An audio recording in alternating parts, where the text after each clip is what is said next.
Indonesia sesuai dengan konstitusi kita bahwa kita harus menghapuskan penjajahan di atas dunia, dan karena itu tidak sesuai dengan pri kemanusiaan dan pri keadilan. Jadi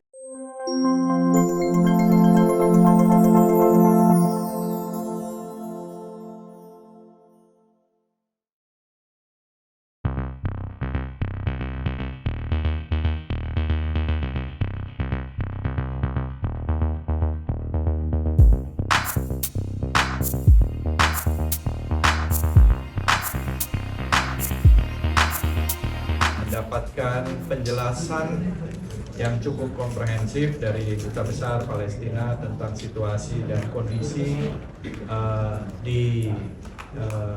terutama yang sedang terjadi di Gaza, di jalur Gaza. Sebagaimana kita lihat dalam beberapa hari ini terjadi satu konflik yang cukup besar yang telah menimbulkan tentu saja korban jiwa dari kedua belah pihak, gitu ya. Tetapi kami ingin menegaskan bahwa ini bukan persoalan satu kelompok atau bukan persoalan seperti yang diperlihatkan oleh media-media tertentu dari negara-negara tertentu. Kita ingin melihat ini secara objektif, secara garis besar, bahwa yang terjadi selama ini adalah pelanggaran yang sangat jelas dan sangat nyata oleh Israel terhadap perjanjian-perjanjian internasional, terhadap resolusi-resolusi Perserikatan Bangsa-Bangsa. Bahkan hampir setiap tahun selalu terjadi pelanggaran tersebut dengan penjarahan terhadap tanah-tanah milik warga Palestina di berbagai kota sampai juga Yerusalem. Dan pada tahun ini saja Perserikatan Bangsa-Bangsa mencatat sekitar lebih dari 300 warga Palestina yang dibunuh oleh Israel secara tidak sah, gitu ya, dan terutama adalah warga sipil. Sehingga kalau kita melihat konteks apa yang sedang terjadi sekarang ini sebenarnya merupakan suatu upaya bagi warga Palestina untuk mempertahankan diri mereka terhadap agresi yang dilakukan oleh Israel, dan juga upaya yang dilakukan warga Palestina untuk mempertahankan tanah-tanah dan rumah-rumah mereka yang dijarah oleh Israel, dan sehingga terjadi konflik dan peperangan ini. Kita tentu terus melihat dan meninjau apa yang sedang terjadi di jalur Gaza pada khususnya. Kita tidak tahu angka-angka jumlah korban, tapi yang jelas sudah ratusan orang yang meninggal, yang mendapatkan luka-luka atau yang menjadi korban luka-luka, cedera. Saya kira sudah ribuan orang. Kita ingin konflik ini bisa diselesaikan dengan cara damai, negosiasi, tetapi sesuai dengan aturan yang ada, gitu ya.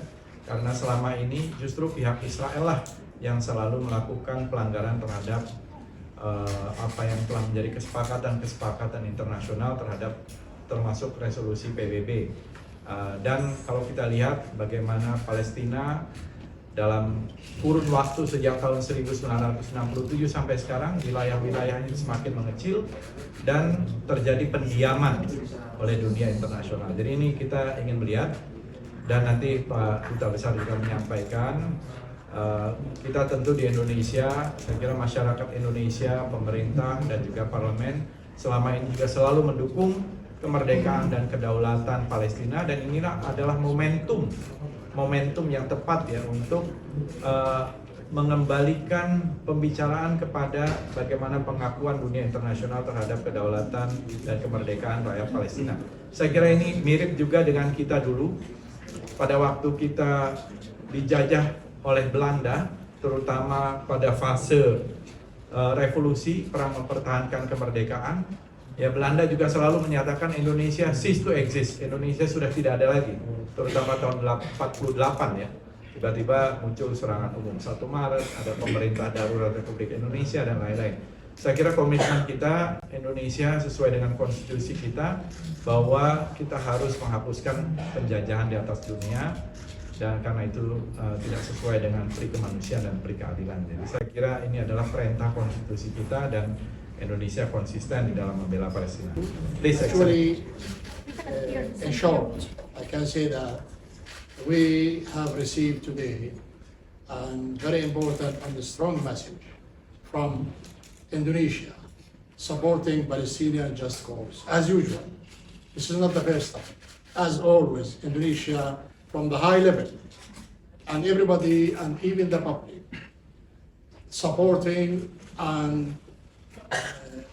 following about from the heart about Palestinian just cause. Full of thanks for Indonesia and for their kind support for Palestine. Situation we have discussed about the situation on the ground is very tough. It's not easy. Killing civilians in Gaza area, especially Gaza area, more than 800 now have been killed by Israelis bomb and attacks daily on that account.